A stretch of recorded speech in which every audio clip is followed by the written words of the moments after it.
A depressão é um transtorno mental frequente. De acordo com a OMS, estima-se que mais de 300 milhões de pessoas de todas as idades sofram com esse transtorno. Ela pode causar à pessoa afetada um grande sofrimento e disfunção no trabalho, na escola ou faculdade e também no meio familiar. Em seu pior estado, a depressão pode levar ao suicídio. Cerca de 800 mil pessoas cometem suicídio a cada ano, sendo essa a segunda principal causa de morte entre pessoas com idade entre 15 e 29 anos. Nesse vídeo, iremos apresentar a etiologia, a patogenia, fatores de risco, diagnóstico e tratamento da depressão.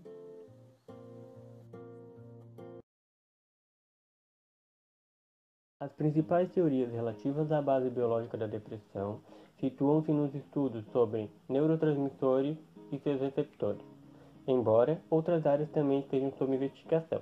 As monoaminas constituem-se na principal hipótese envolvendo os neurotransmissores cerebrais. Elas subdividem-se em catecolaminas, que são as dopaminas e as noradrenalinas, e a idolamina, que é a serotonina.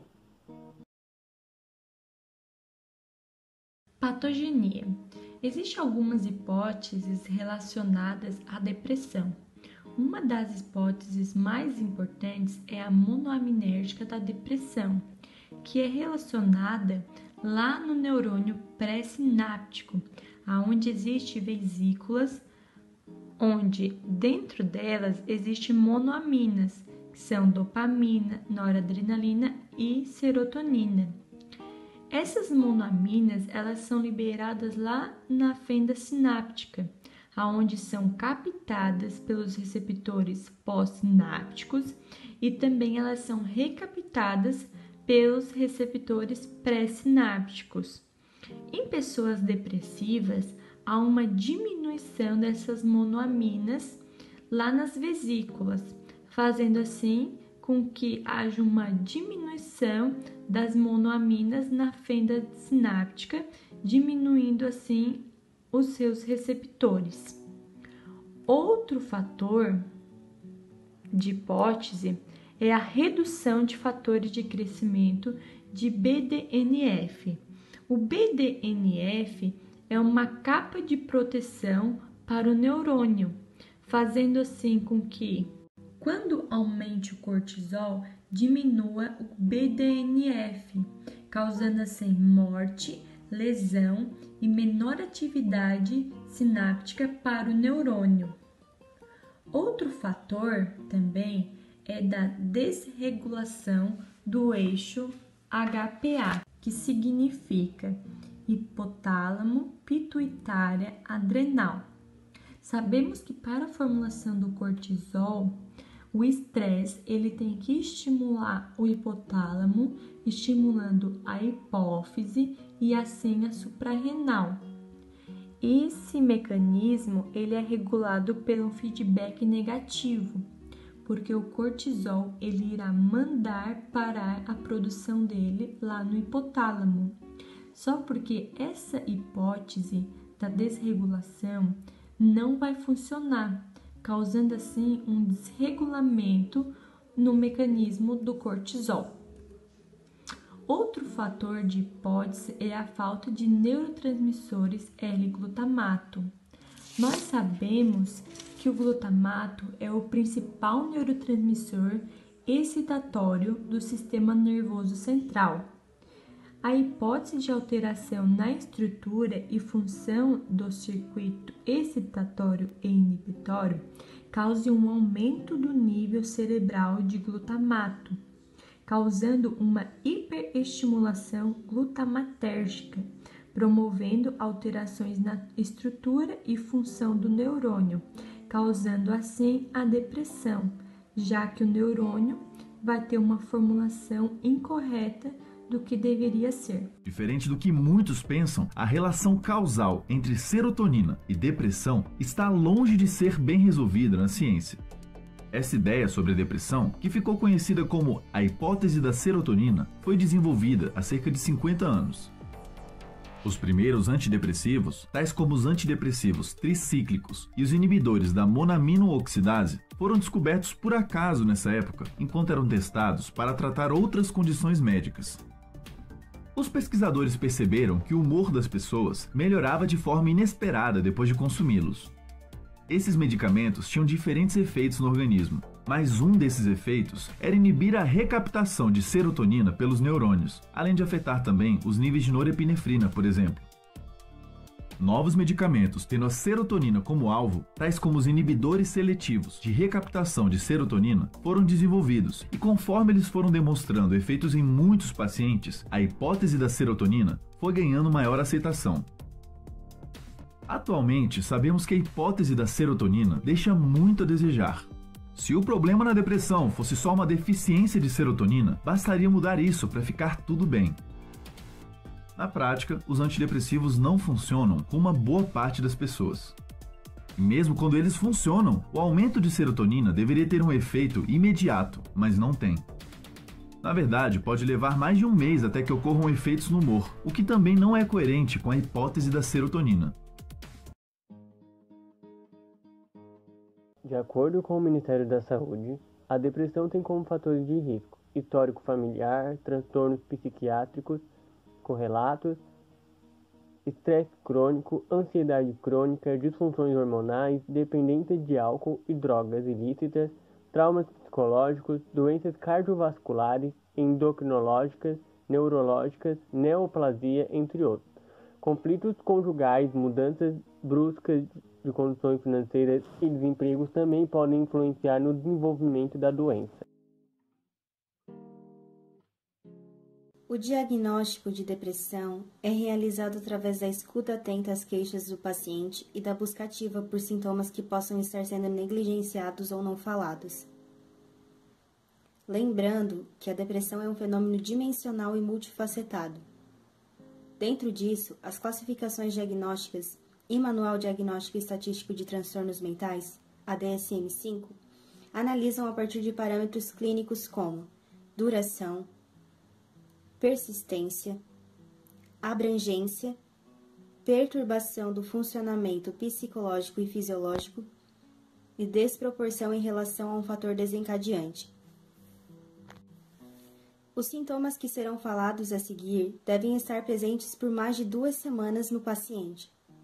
Estes sintomas são humor deprimido na maior parte do dia, diminuição do interesse ou prazer em todas ou quase todas as atividades na maior parte do dia, ganho ou perda de peso, insônia ou hipersonia, agitação ou retardo psicomotor, fadiga, sentimentos de inutilidade ou culpa excessiva ou inapropriada, capacidade diminuída para pensar ou se concentrar e pensamentos recorrentes de morte.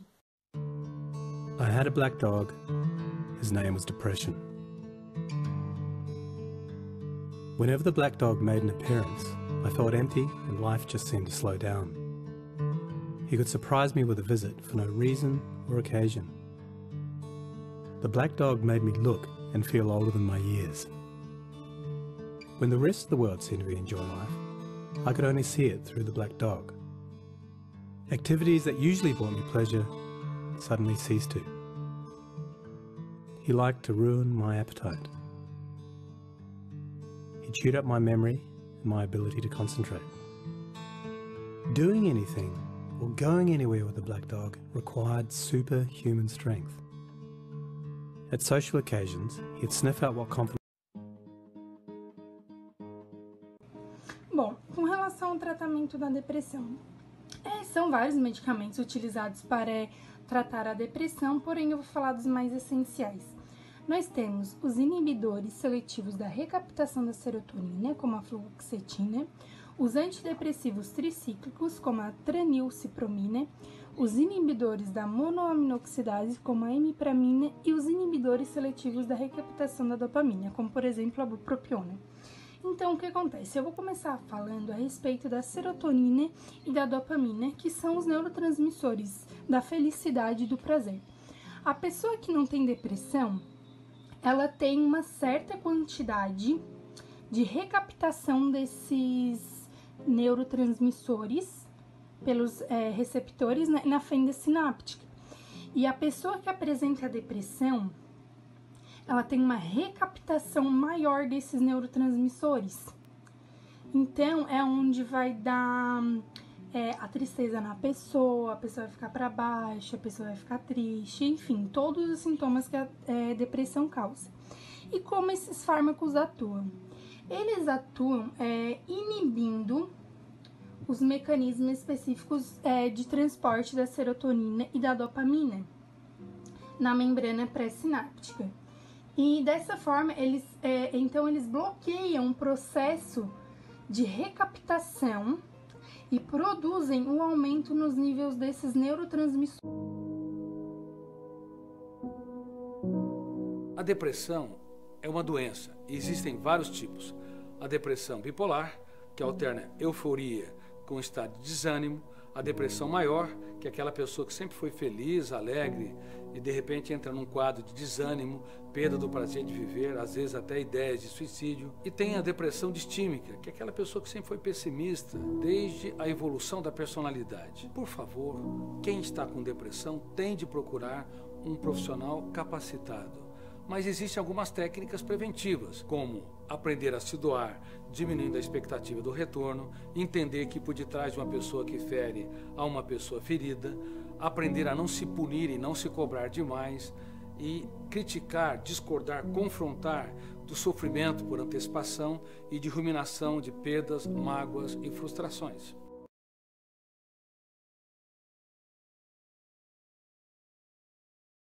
Thankfully, this was the time that I sought professional help. This was my first step towards recovery and a major turning point in my life. I learned that it doesn't matter who you are, the black dog affects millions and millions of people. It is an equal opportunity mongrel. I also learned that there was no silver bullet or magic pill. Medication can help some, and others might need a different approach altogether. I also learned that being emotionally genuine and authentic to those who are close to you can be an absolute game changer. Most importantly, I learnt not to be afraid of the black dog, and I taught him a few new tricks of my own. The more tired and stressed you are, the louder he barks, so it's important to learn how to quiet your mind. It's been clinically proven that regular exercise can be as effective for treating mild to moderate depression as antidepressants, so go for a walk or a run and leave the muck behind. Keep a mood journal. Getting your thoughts on paper can be cathartic and often insightful.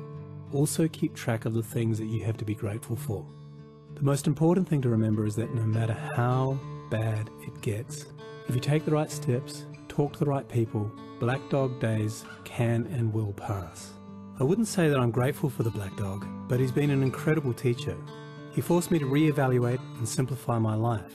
I learnt that rather than running away from my problems, it's better to embrace them. The black dog may always be part of my life, but he'll never be the beast that he was. We have an understanding. I've learned through knowledge, patience, discipline and humour, the worst black dog can be made to heal.